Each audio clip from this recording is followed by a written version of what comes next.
Good evening, everyone. It's Wednesday, December 7th. It's 6:30. I call this meeting to order. Lisa, please do a roll call.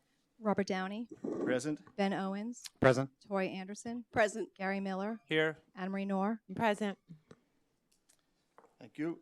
We move on to item 1C, Pledge of Allegiance, and I've asked Vice President Owens to lead us tonight since this is his last night on the board.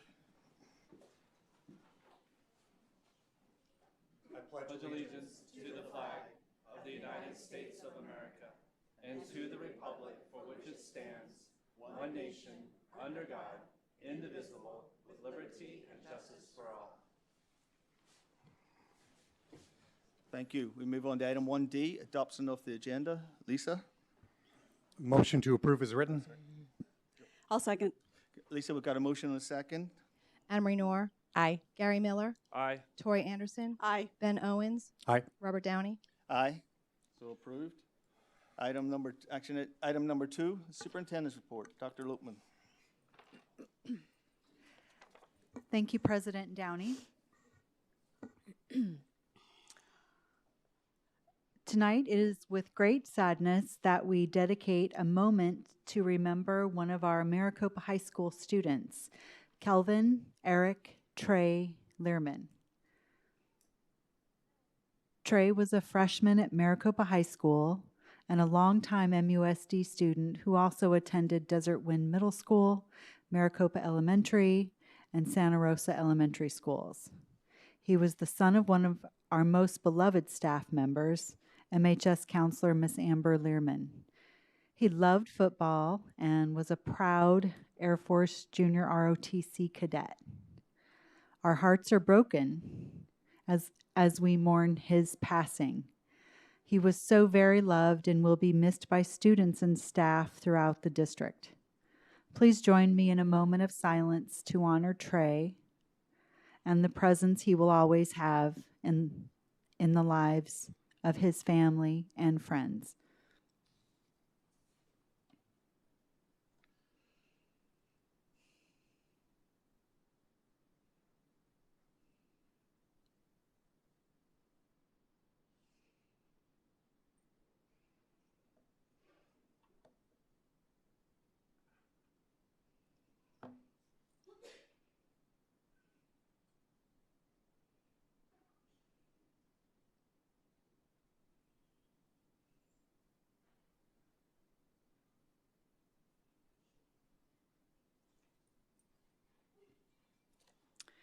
Thank you. The next item on my report would make Trey proud. MUSD honored 37 staff members who served in the military or are family members of active and retired servicemen and women at the annual Veterans Day breakfast. Maricopa High School students made the event memorable at every turn. Culinary students prepared a delicious breakfast. A choral quintet delivered a poignant rendition of the national anthem, and our Air Force Junior ROTC cadets led us through a touching missing man table ceremony. As always, the event was an important demonstration of patriotism and gratitude. The Desert Sunrise High School football team lives its mission to cultivate servant leadership. Players paired up with third graders at Santa Cruz Elementary to read stories and reinforce a love for reading. The new tradition is sure to help shape future Golden Hawks for years to come. Desert Sunrise athletes aren't the only ones giving the gift of time to our kids. Maricopa High School indoor volleyball teams bumped, set, and spiked their way into the hearts of future Rams at the Saddleback Boys and Girls Club. The student athletes led clinics to teach younger students the fundamentals of volleyball and made tons of new friends in the process. Maricopa Wells Middle School musicians dazzled parents and staff at their annual winter concert. Concert bands, orchestra, and the choir delivered stellar performances showcasing the benefits of an arts-rich education.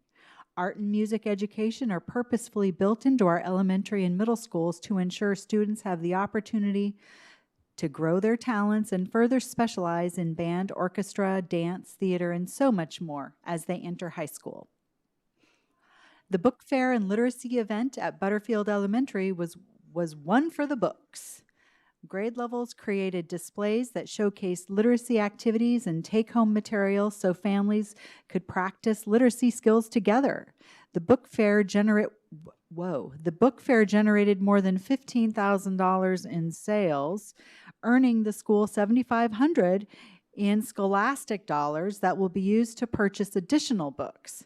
Hundreds of books were given to and raffled to students and families during the event.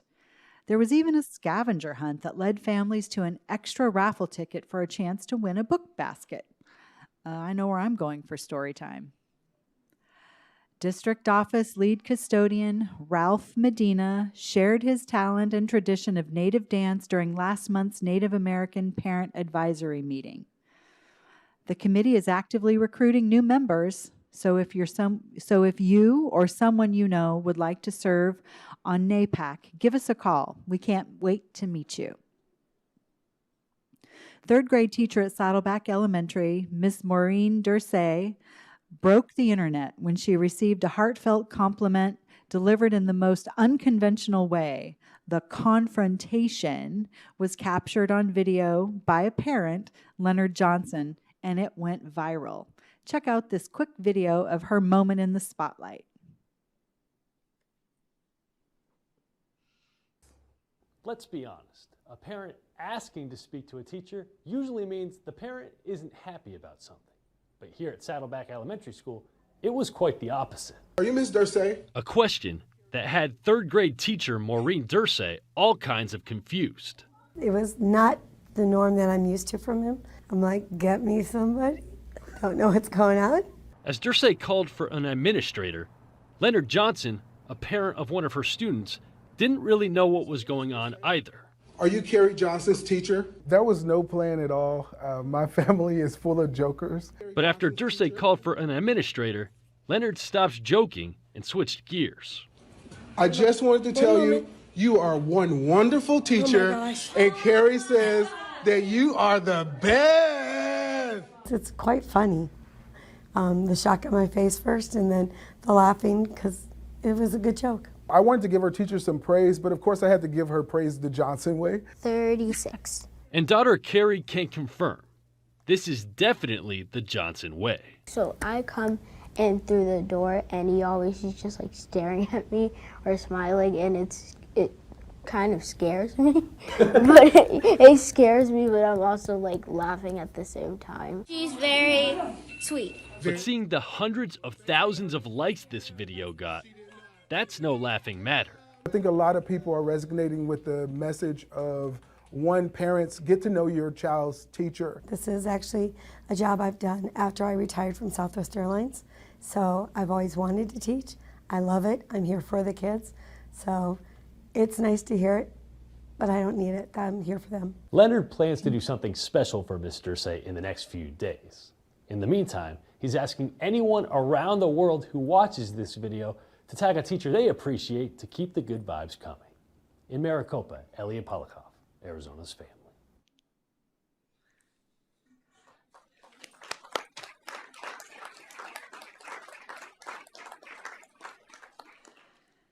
Employee vehicles looped through the district office parking lot in droves and caused a bit of a traffic jam out here on Plainview for the Great Pumpkin Pie Pickup.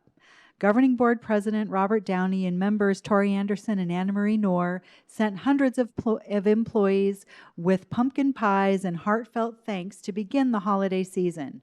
Through the generosity of our business partners, nearly 1,000 pies were presented to deserving staff, and approximately 250 pies were donated to our local food bank. A special thank you goes to Chase Building Team, Orcutt Winslow Architects, and the Facilities Management Group for generously supporting the event. And while I have everyone here, I would like to recognize our Governing Board Vice President, Mr. Ben Owens. Tonight is your last meeting, and I absolutely can't let you leave without acknowledging your contributions on the Governing Board as a member, the Vice President, and previously the President. Mr. Owens, during your 4-year term, you personally demonstrated patience with a brand new superintendent who needed guidance and attention. And as a member of a great governing board, you navigated the complexities of purchasing land and building a high school with only state money, something that has never been done before in the state of Arizona. This board did that all while enduring the impossible conflicts and unknowable challenges of public schooling during a pandemic. And you were a member of the board who made big, consequential decisions on behalf of 9,000 students, only 2 of which are yours. You did a lot. So on this occasion of your last board meeting, I was compelled to find words that capture my respect and admiration. This quote is selected tonight in honor of your last meeting, but it applies not only to you, it really applies to this entire governing board. It's not the critic who counts, not the man who points out how the strong man stumbles or where the doer of deeds could have done them better. The credit belongs to the man who is actually in the arena. This is a well-known quote, and I'm not going to read the whole thing, but you are the man in the arena. This powerful quote by Theodore Roosevelt from over 100 years ago commemorates the relationship that you have with me and the relationships you have built with each other through adversity, through trial and error, and some pretty good successes too. It commemorates the uncommon courage it takes to serve. Thank you for your service. We have a gift for you. I'll let you know, it's a clock. It's kind of a common gift in these moments. It's a clock, and it represents the time you gave. Thank you so much.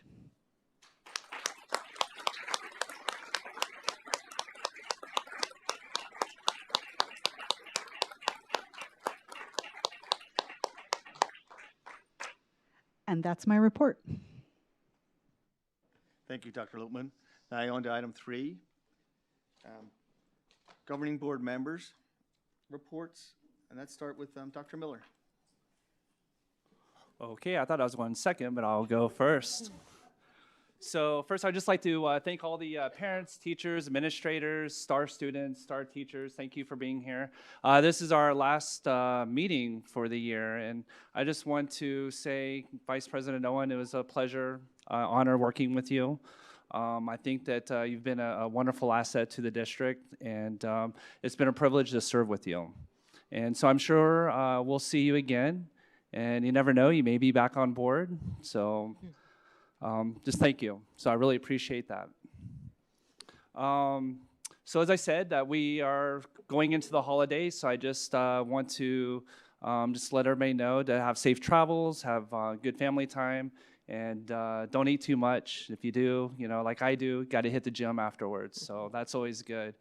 And on the other side too is, the holidays are great, but sometimes it's, not so encouraging. There's things that we deal with, and I just want to say that it is okay to talk about mental health, and for teachers, staff, that definitely would be maybe a good idea to look into your EAP benefits. Those are there for you to address that, and parents look at your insurance and contact them. And it's okay to talk about mental health. And for this time of the year, as we go through, I just want everybody to be safe and have a good year. And we'll definitely be working and happy for next year. So we'll have a new board member, and so we're looking forward to work with Ms. Patty Coutray, and definitely looking forward to that. And again, Vice President Owens, is wonderful to serve with you. Thank you. Thank you, Dr. Miller. Member Noor. Thank you, President Downey. I just have to start with you, Member Owens, and how fortunate I feel to have served with you, and thankful that you served for 4 years with us. 4 years is a long time to serve in this capacity, trust me, for anyone who doesn't know. And, you know, before that, you were very active in our schools, and I know you'll continue to be active in our schools. And you've truly been an asset to this board, to this school district, to this community. And I'm going to continue to call on you to discuss school district business. So I hope you answer my calls. And thank you for everything, and your family for the sacrifice.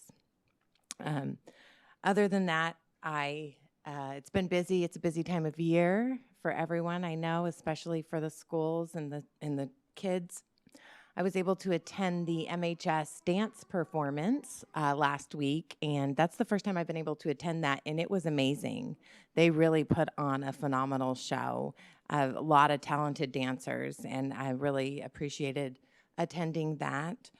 I was also at the city council meeting last night and got to see the city do their business, which is always great to sit in on that. I know we have city council members that come to our board meetings, and it's nice to go to their meetings and see what's going on with the city. I've attended a lot of MHS soccer games recently, and just left the Desert Wind Middle School volleyball game, boys volleyball, which is a new sport they added this year, which has been a lot of fun to watch. And I'm glad that they're adding new activities for the students, and I think that's wonderful. And then my favorite thing was, since the last board meeting, was the Desert Wind Middle School Principals List luncheon that Principal Balt held for the students that received straight A's in the first semester, and invited their parents to come along and eat lunch and celebrate the success of straight A's, which is difficult. But I can't tell you, there was a lot of students that received straight A's. And I was there when my son received straight A's, but honestly, I had chills at the amount of students who were there and their parents there supporting them, who were able to receive that academic honor, and it just gives me so much hope for the future. And of course, Principal Balt gave an amazing speech about how grades are important, but character is of utmost importance, and that was really great to hear. So, and then I'm looking forward to attending Pima Butte's Santa Supper, and then a music performance next week as well. So I hope you all have a happy holiday, and that's all I have. Thank you, Member Noor. Member Anderson. Thank you, President Downey. So the Veterans Breakfast is always great to be able to honor our veterans, but the Missing Man, if you have not seen that presentation, I highly recommend it. It brings me to tears every year, where we honor and remember the missing man at the table. And it always just makes me cry every time. And I've seen it 100 times, but it doesn't matter. It just really brings it home as to the sacrifices that are made so that we can sit up here and do business. So that was amazing. And then tonight, the kindergarten had a Christmas concert here at the district office. And boy, what a way to set off the holiday season. It was great. And I know that they were practicing probably clear back in August, Christmas songs, because, you know, these are kindergartners, they don't even read yet. So kudos to the music teachers that hung in there and got it done. You're phenomenal, but it was just a really sweet little concert. And the culinary arts class, I tell you, not only did they do the breakfast for the veterans breakfast, but they also did the treats and goodies for tonight. And I know they enjoy doing that during class, but still, they presented it, and it was very well done and very tasty. So, our students at the high school level are doing some pretty phenomenal activities to get them ready for life. And I think that's what school is all about, right, is creating future citizens that are participating in our community. So I appreciate that. I will be attending the ASBA conference next week. It's a Wednesday, Thursday, Friday, so I look forward to bringing that information back to you on the new laws and the legislative issues that are coming down that are going to affect your public schools and affect your students' classrooms. So I look forward to sharing that with you in January, which seems like forever. But since this is our last meeting, I want everyone to have a fabulous holiday. Be safe. I look forward to seeing you in 2023.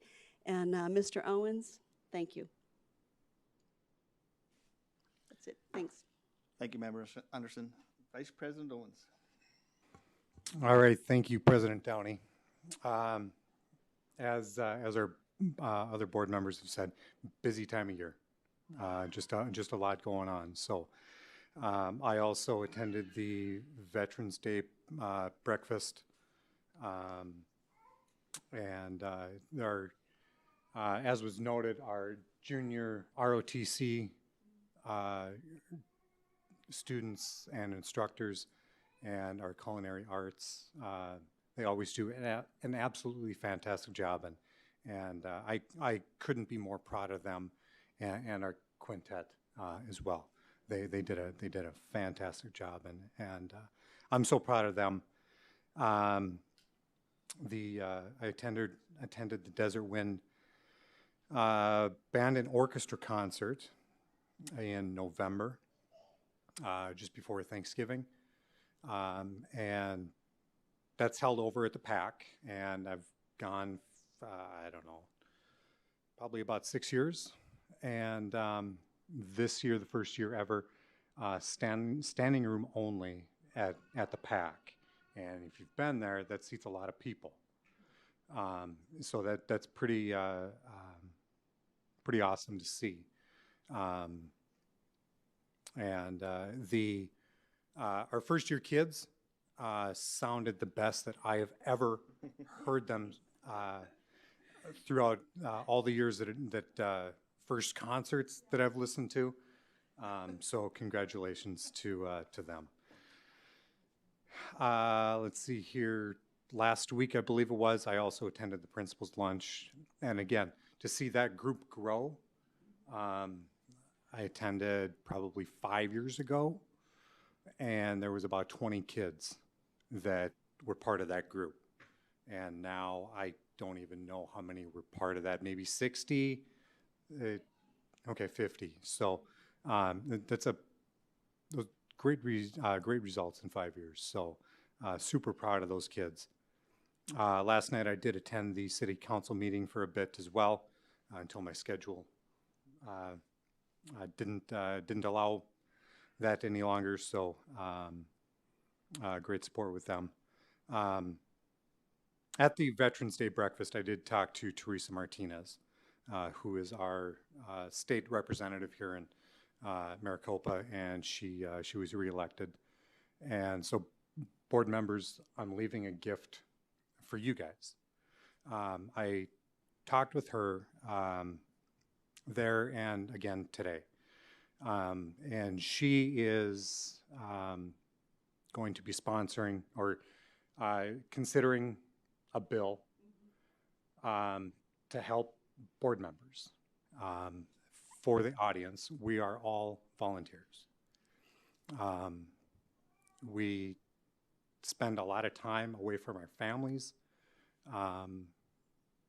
This evening we've got an executive session, which adds some extra time onto our meeting. In addition to that, there's a lot of other duties that we do, and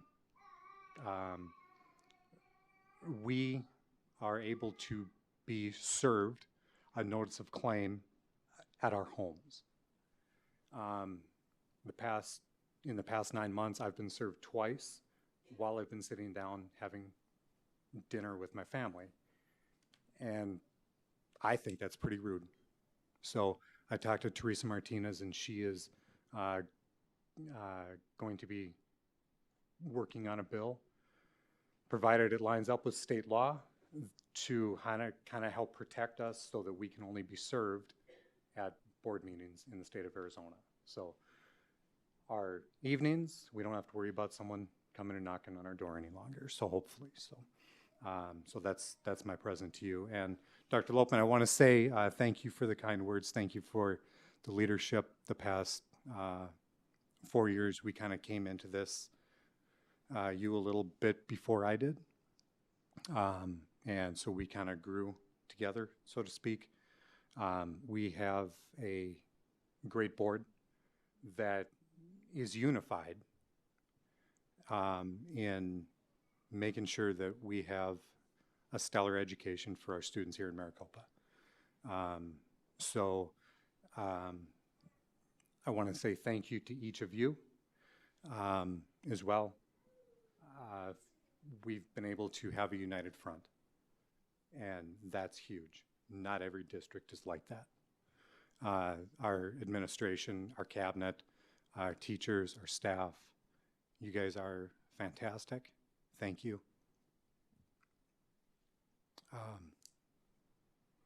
Our students, right here. You guys are why I'm here. I'm only going to speak for myself. You guys are why I'm here. And your families, thank you for your support for them. And yes, I'm not going to disappear. I'm still going to be around. So you're not going to get rid of me that easy. So, and that concludes my report. Thank you. Thank you, Vice President Owens. I'm disappointed that you're leaving MUSD Governing Board. Ben, your presence will be missed on the Governing Board. It'll be deeply missed on the Governing Board. You were a constant source of stability, insight, encouragement, and guidance that certainly helped me, and I suggest it helped others, to contribute more positively to Maricopa Unified School District. I truly appreciate the time and effort you put in to inform, educate, guide, and help me when I first came onto the board. I appreciate the dedication you show to MUSD Governing Board. Your family and your work allowing, I hope that you will return to the boards as soon as possible. Thank you for your service and your dedication to Maricopa Unified School District. That's all I have to say. Thank you. We'll now move on to item 4, call to the public. We do have one call to the public, so I will read. Members of the board may not discuss items that are not specifically identified on the agenda. Therefore, pursuant to ARS 3843101H, action taken as a result of public comment will be limited to directing staff to study the matter, responding to any criticism, or scheduling the matter for future agenda. As we have one, just one, Lisa? We have one call to the public, Natalie Alexander. Natalie, you just need to state your name. You do not need to state your address.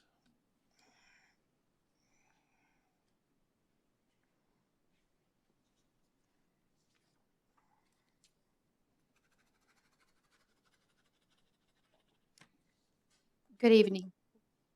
My name is Natalie Alexander, and I've been a member of this community for 17 years. My children attend Desert Wind Middle School and Pima Butte Elementary School. I have come here this evening to express my concern over the security and safety of schools here in this district. Since the start of school in July, my children's schools have been locked down over 5 times collectively. All incidents were concerning guns or what was thought to be a gun. My fear is that if we as a community do not take the proper measures now, this is going to get drastically worse. To be frank, I am tired of getting emails from my children's principals saying they are on lockdown and that my child's safety is their first concern, when clearly this is not the case. There are almost 900 students that attend Desert Wind Middle School with 1 security guard. 1. How is this safe for our kids, our teachers, or this security guard? Make no mistake, I am not asking our teachers to be security for their schools. They are there to educate and teach our children.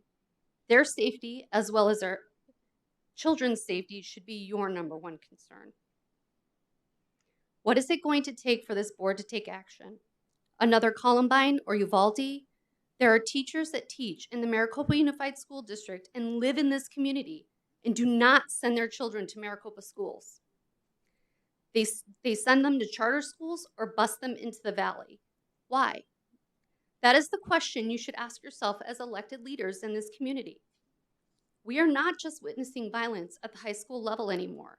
We are talking about elementary students that are bringing BB guns to school. At Desert Wind, there are fights all the time.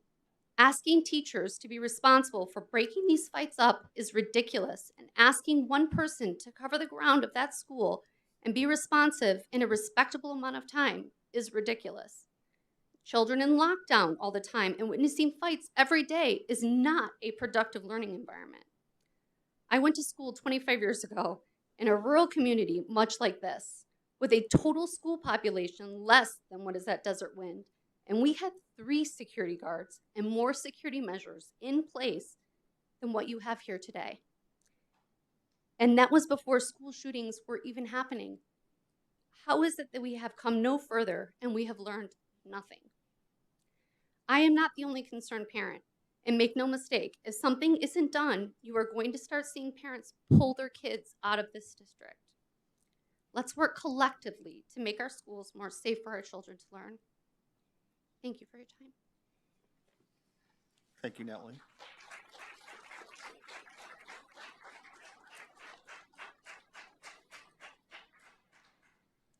I move on to item 5, specifically 5A, spotlight recognition. Ms. Terry.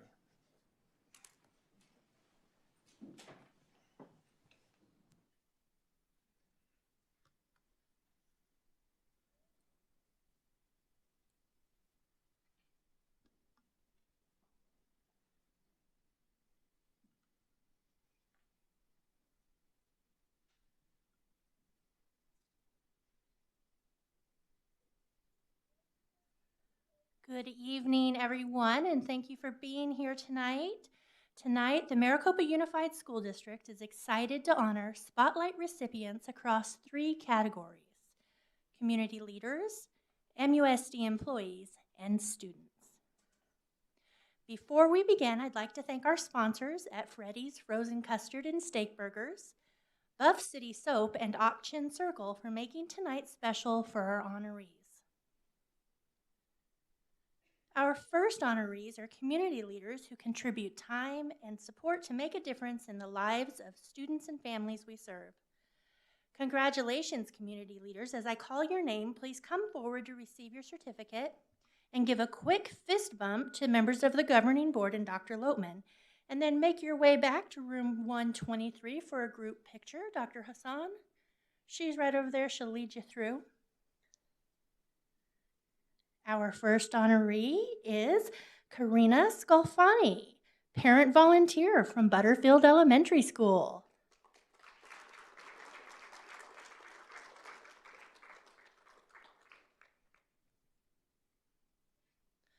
Cassandra Hurtado, parent volunteer, Maricopa Elementary School.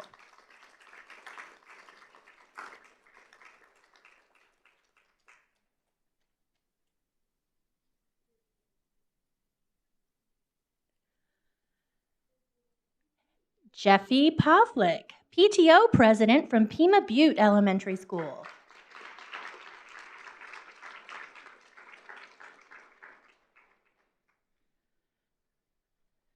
Diane Barch, classroom volunteer from Saddleback Elementary School.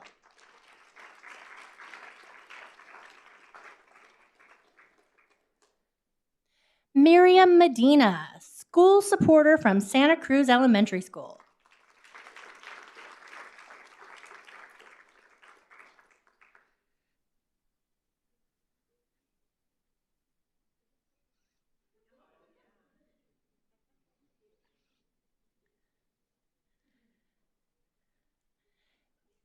Danielle Frudenberg, parent volunteer from Santa Rosa Elementary School.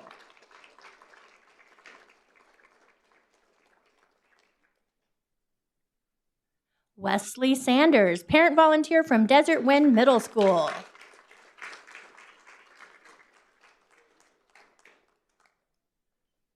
Alexandra Espinosa, parent volunteer from Maricopa Wells Middle School.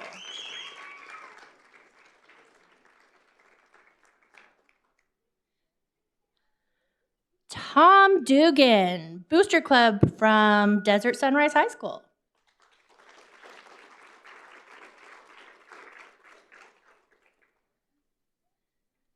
And James Carr, volunteer from Maricopa High School.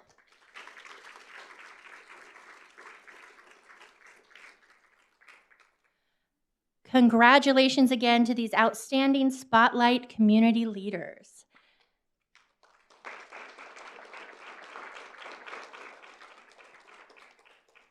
Next, we are proud to honor our Spotlight Employees of the Month. These staff members are phenomenal individuals who go above and beyond expectations to meet the needs of our kids and support their school communities.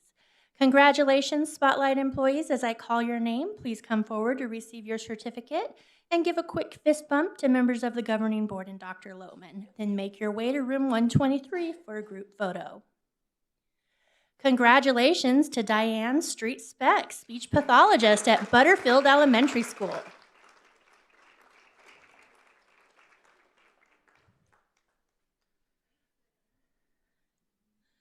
Lindsay Montague, K-5 ELL specialist at Maricopa Elementary.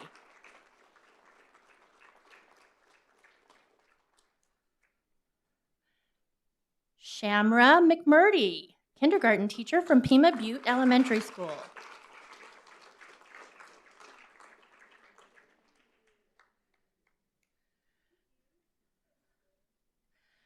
Tawny McGinnis, interventionist from Saddleback Elementary School.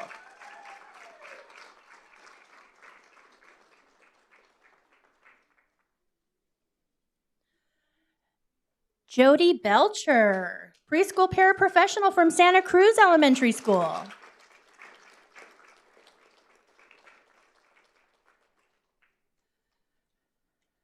Carolina Gutierrez, cafeteria manager from Santa Rosa Elementary School.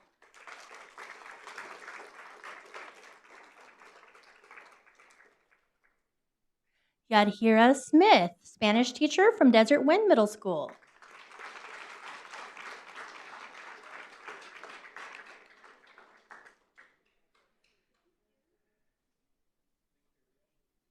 Megan Thurlow, life skills paraprofessional at Maricopa Wells Middle School.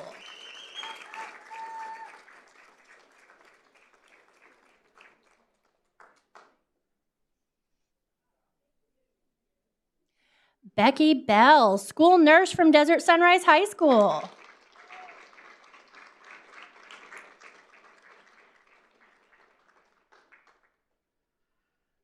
Mario Duncan, security guard from Maricopa High School.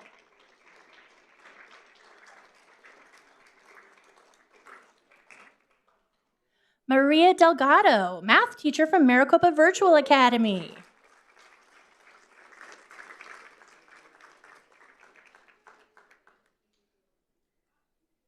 Karen Lansky, administrative assistant from Academic Services.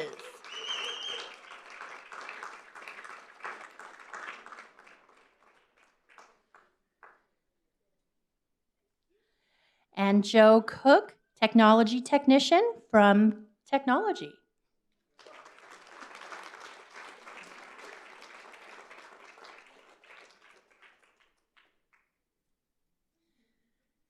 And finally, we are thrilled to honor our Spotlight Students of the Month. School principals select these remarkable students based on their outstanding commitment to their education, their school, and their community. These students set the bar high and are recognized for their efforts in academic achievement, demonstrating great character, helping others, and being great ambassadors for their schools. Congratulations, Spotlight students. As I call your name, please come forward to receive your certificate and give a quick fist bump to members of the governing board and Dr. Lohman. Then make your way to room 123 for a group photo. Dr. Hassan, give a little wave again. That's where you guys will be going for your photos. Congratulations to Camilla Zandate, third grade student from Butterfield Elementary School.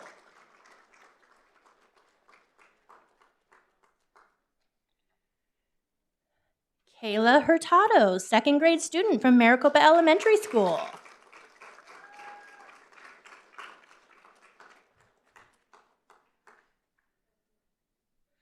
Jalea Hill, fourth grade student from Pima Butte Elementary School.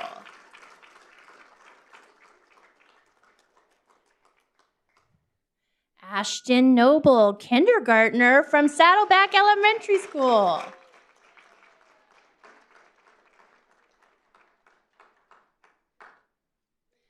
Penelope Kesberger, preschool student from Santa Cruz Elementary School.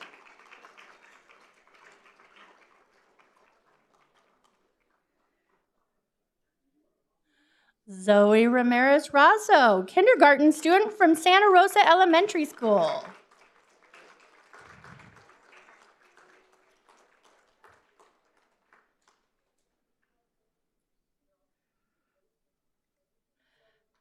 Khalees Warren Marugan, 7th grade student from Desert Wind Middle School.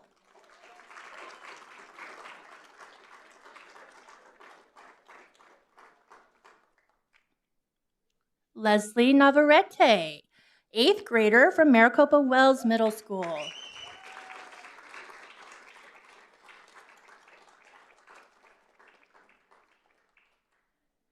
Kaylin Sanders, sophomore from Desert Sunrise High School.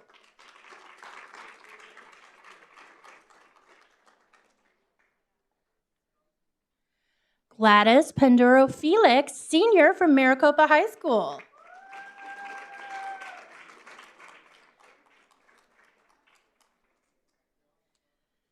And Mia Williams, junior from Maricopa Virtual Academy.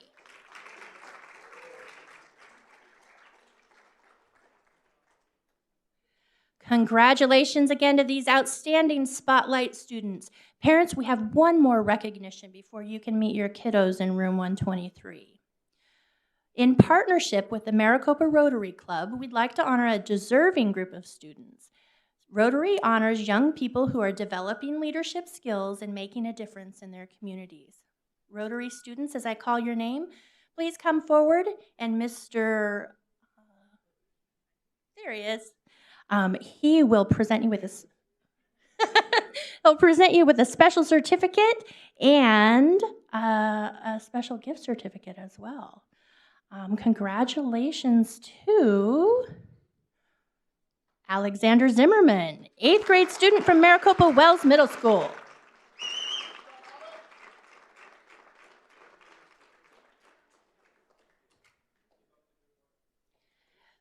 Beckett Butters, 8th grade student from Desert Wind Middle School.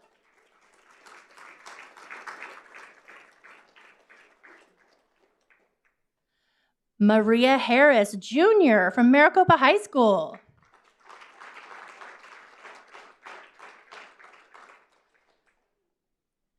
Alec Hernandez de la Pena, sophomore from Desert Sunrise High School.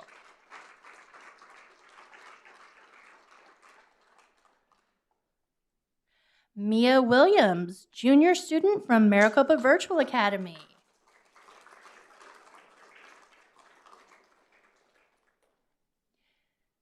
And Mariah Michael, senior from Ram Academy.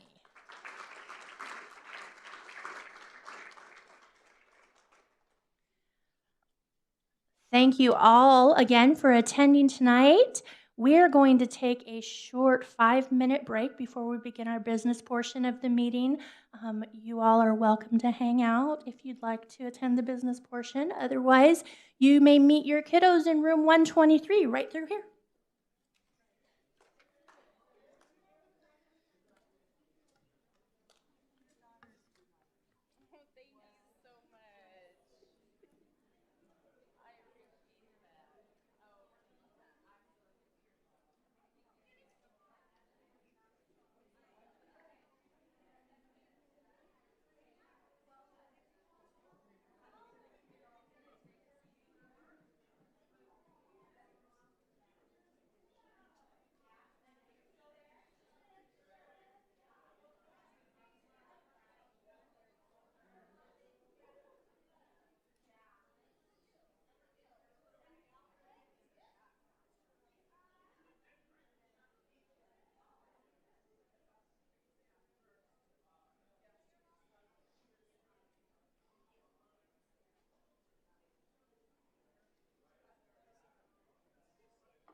Okay, we'll reconvene the meeting. Assume we're still recording. Yep. Okay, we'll move on to item 6, specifically 6A, Superintendent's Elementary Boundary Committee update. Ms. Pastor.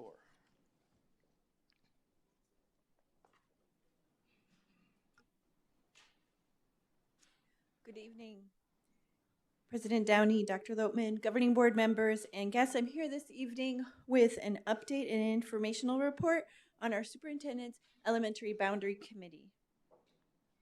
The Superintendent's Elementary Boundary Committee is an important part of the MUSD strategic plan.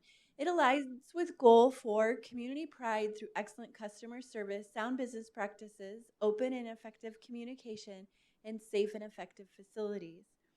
And our strategy is to truly prioritize, leverage district resources to support the MUSD vision, mission, and strategic plan. Enrollment growth is an indicator of increased development in the city of Maricopa and in MUSD, and a great challenge to have before us. Our focus is to manage and share growth across our elementary schools as we anticipate the growth of MUSD. So I've previously presented on the work of the Elementary Boundary Committee to the board, and tonight I'll be reviewing that work and also providing you an update on the process. Communicating, collecting feedback has been an important part of the work. We've held 8 community feedback forums at the 4 elementaries that would be primarily affected, being Butterfield, Santa Cruz, Saddleback, and Maricopa Elementary School. We also held staff feedback forums at those same elementary schools. And then we held 3 public meetings here at the district office. Additionally, those public meetings were recorded on YouTube, live streamed, and then left up for individuals to view. And you see your participation in all of those opportunities there. We also posted our maps and information regarding the potential maps and changes to our website for a little over a month. So feedback was collected as we did this outreach in a variety of methods. Questions and comments were shared orally at the meetings. They were written on index cards, or they provided them to me through a QR code that took them to a survey. Parents were also able to submit by email or phone calls. The feedback was then discussed with committee members, and questions and comments varied. They ranged from technical map questions, questions about adjusting staffing ratios as the schools increase in size, about the open enrollment process, or questions about programs for students with special needs. The work began by discussing and studying capacity and enrollment projections in our elementary schools. MUSD works with a demographer that assists us in studying student enrollment. And what we see here in this table is our projected enrollment should we make no changes whatsoever. You see by fiscal year, we have uneven growth across our highlighted 4 schools, our elementary schools that have similar classroom size and the school facility board capacity of 956 students.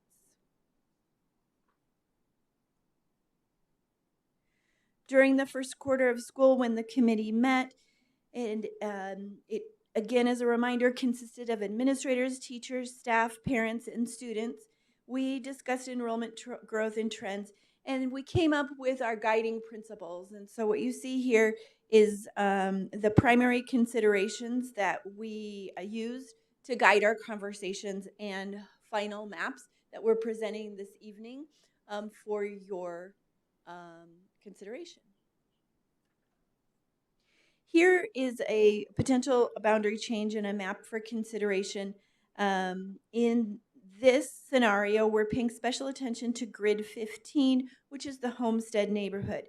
This grid would be split in half, and those that are west of Homestead and Centennial Boulevard would go to Butterfield, and those that are east would remain at Santa Cruz. There are currently 247 elementary age students in that grid. In my next slide, let me show you a better view of that grid. So here you see those two sections. It does include 139 students that would be reassigned to Butterfield and 141 students that would remain at Santa Cruz Elementary. Here is the projected enrollment for the corresponding years that corresponds to that particular alternative.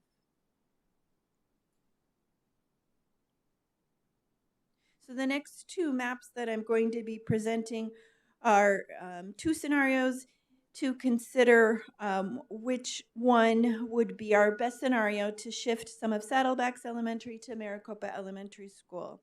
In this scenario 2, grids 25 and 28 would be moving from Saddleback to Maricopa Elementary. These grids currently have 153 students, and we're not projecting a significant change in enrollment over the next few years in these subdivisions. These subdivisions include the Palo Brea and the Desert Cedars neighborhoods.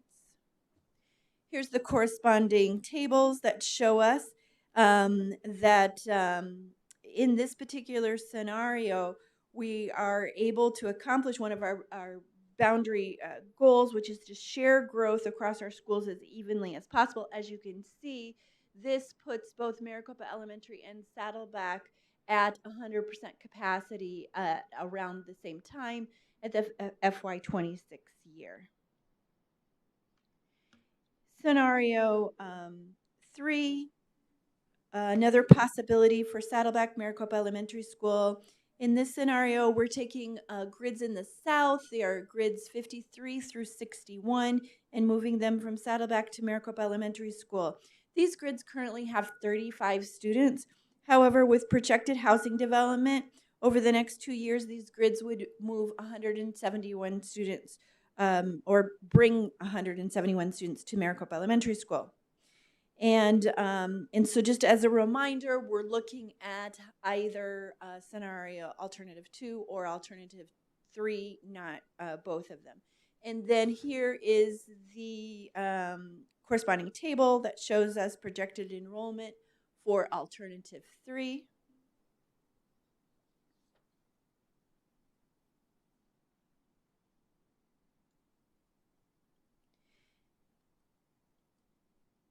And I will continue to collect any public feedback through email or phone calls and bring that to share to the board. We'll be returning to the board in January for an action item.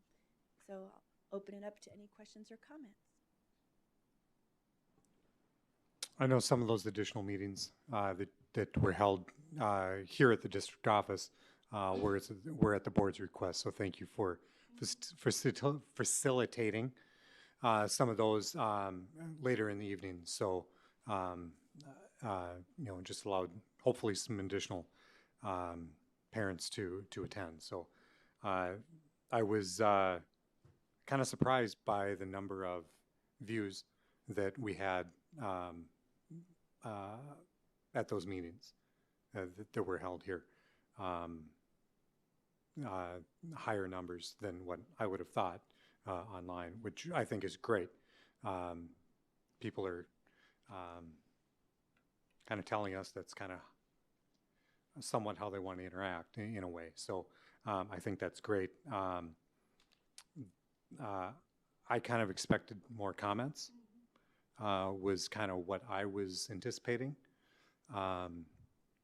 So I kind of thought about it a little bit, and I'm kind of thinking that we're probably kind of rocking it if that's the just a few comments that we get. So, but thank you for the presentation, and board, you get to make a pretty good decision next month.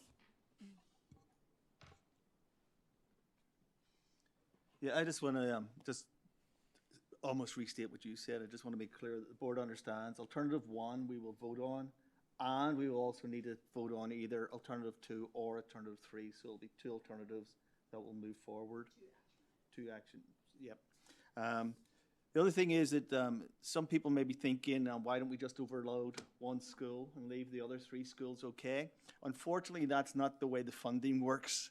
That we have to show basically overload across the district. And that's what, I mean, it's also practical. We have to be fair to the students that we just don't have one elementary school overloaded and the other 3 okay. But on a more sort of logical and financial type an approach to state funding, we have to show overload across the district. So this is also in preparation for getting funding, for justifying funding for an additional elementary school. Not one elementary school will warrant it.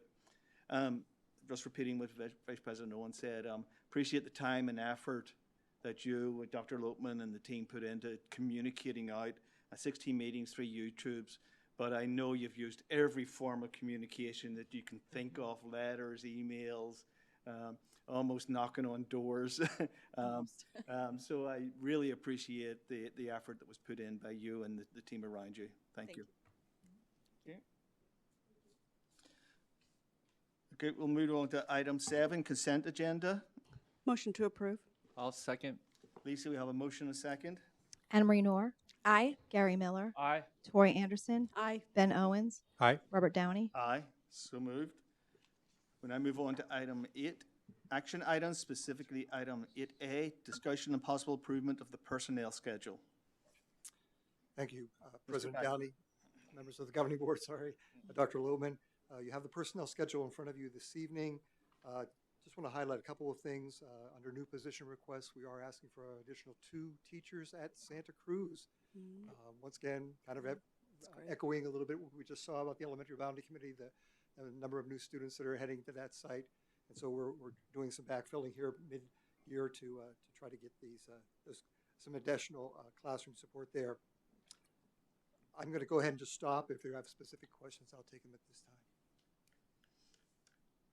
If there are no questions, I'll motion. Just make Sure. a comment. Mr. Becker, I just want to highlight you and your team around being creative around filling the RN positions. I know there's significant shortage to fill that role, and I know you've been creative in getting us up to where we need to be. So thank you and your team. Thank you, President Downey. For the benefit of the people in the audience, we have gone to a job share situation in this situation, being able to leverage the position with 2 people that are interested in filling that. So we've done these kind of strategies in the past with certified staff, and it's worked out well for our end. So we're looking at ways to make sure we have people in our critical places in the district. So thank you for the recognition. Motion to approve the personnel schedule? I'll second. Lisa, we have a motion and a second. Anna Marie Noor. Aye. Gary Miller. Yes. Tori Anderson. Aye. Ben Owens. Aye. Robert Downey. Aye, so moved. Move on to action item 8B, discussion and possible approval of the drafting of an employee benefit trust agreement. Mr. Harmon, I'll read what I need to read, and then if you have any comments, you can add additional comments. The district may, pursuant to ARS Section 15382 and Section 15387, provide for self-insured and/or insurance programs if it is deemed such action to be in the best interests of its employees. Under such a program, the district and/or employees are required to contribute monies to the trust fund to be held for the benefit of the employees in accordance with the trust agreement. It is now appropriate for the district to proceed with drafting of a trust agreement and selection of candidates for the trustees. Upon approval, the governing board authorizes administration to seek legal counsel to draft a trust agreement and authorize administration to form a committee to seek prospective trust board members who will be recommended to the governing board at a future meeting. Anything else to add, Mr. Beckett? Sure. Or Mr. Harmon, sorry. Yep. Thank you, President Downey, Governing Board, Dr. Lopeman. Over 5 years ago, we became a self-funded district from a benefit standpoint when we went to Valley Schools. Statute requires a district, when they're self-funded, to manage the money that one the district contributes or that an individual contributes for their benefits in one of 4 ways. So we were part of a third party with Valley Schools. That was one of the ways you can do it. Being a part of an IGA or a co-op or what we moved to this year, we're a standalone, self-funded benefit group, and because of that, we need to start our own trust to manage that money outside of the district and get in line with statute. So these next 3 items will allow us to draft that agreement, work with legal counsel, and then form that committee to find our trustees, that 5-member board that will assist us with making good benefits decisions for our employees. Mr. Harmon, would it be fair to say that the approach that's being proposed is typical for a school district our size or even larger? Yes, sir. Once we get to the size we've been for the last few years, we have enough members to really spread out those claims and not be part of a pool. It's either a pooled or a self-funded. When you're part of a pool, if a different school district has really high claims, you feel some of those. Mm-hmm. But if you have high claims, it spreads those out amongst a bunch of other schools. This gives us a lot more control and transparency, and we can focus on things like wellness and different strategies to help control our claims. But we have a big enough group that it really mitigates a lot of the risks involved, and it is the best strategy for our district. So, Mr. Harmon, I mean, you answered the why and the what, so thank you, I appreciate that. What is this going to do to the cost for our employees?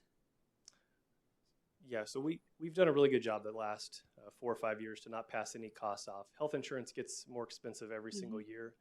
We plan that into our benefits package. If we give a raise to employees, we don't want to then take some away with our Right. benefits increases. This year we moved away from United Healthcare and Valley Schools and some of our other providers, went with Blue Cross Blue Shield, Ameribins, our third-party administrator, and made a few other minor adjustments. We got a really good renewal and are really hopeful with this strategy that we have moving forward to really control our claims and use strategies to help focus on dosage and medications and things that we didn't have control over under the old system that we just left. So we're hopeful that we can keep those renewal percentages low, but insurance across the board increases by 5 to 10% every year, and that doesn't look like it's going to change. So. No, thank you, I appreciate that. I mean, if it controls the cost, then it's a benefit to our employees. So I look forward to hearing more about what's going on, so thank you. If there's no other questions, I'll motion to approve. I'll second. Lisa, we have a motion and a second. Anne Marie Noor. Aye. Gary Miller. Aye. Tori Anderson. Aye. Ben Owens. Aye. Robert Downey. Aye. So moved.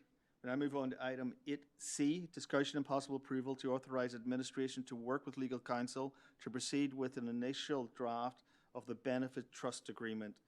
Mr. Harmon, do you have anything else to add? This is related to item 8B, so anything additional to add? I don't. I will motion to approve. I'll second. Lisa, we have a motion and a second. Anne Marie Noor. Aye. Gary Miller. Aye. Tori Anderson. Aye. Ben Owens. Aye. Robert Downey. Aye. So moved. Now move on to item 8D, discussion and possible approval of the formation of a committee to serve as trustees of the trust board of the Employee Benefit Trust. This is also related to item 8B and 8C, but Mr. Harmon, do you have any additional? I'll just say that this board, the recommended size of the board is a 5-member board. It will consist of a governing board member, one employee, and then 3 community members. And so that's what the committee will do, is to find these trustees. Okay. If there's no further discussion, I make a motion we approve. I mind if I open up for discussion just real quick question. So how are those community members selected, or how does that process? So, we've never done this before. We got some advice basically on some key groups that are common. It could be professionals in the community from either insurance professionals, CPAs, healthcare, but there's really no guidance. They don't even have to live in the district boundary. They have to be able to be bonded. The district will pay for that bonding, and then we'll be reimbursed once the trust is set up. But the individuals, as long as they can qualify to be bonded and they're over 18, they're fair game. So the committee will find just a good group of individuals that'll help participate and contribute. So I know this is a new process. So say we have 7 eligible community members. What's is there a process to? There's only 3, and we have 7, that are eligible. How would that pan out to select those 3? That's a good question. I don't think there's a limit.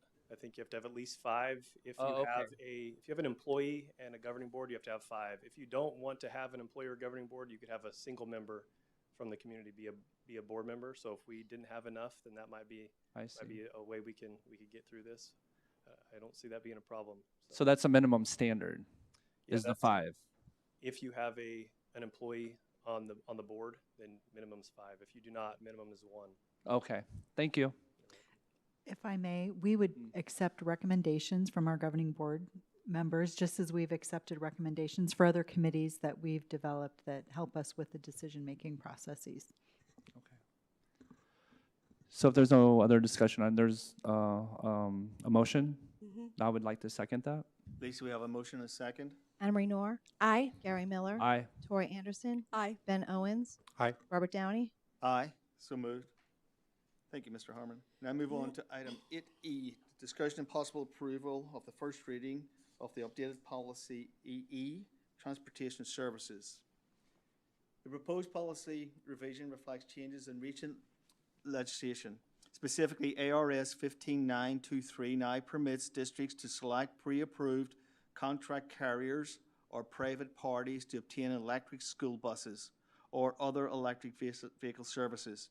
If the contract carrier or private party is approved by the School Bus Advisory Council established under 283053.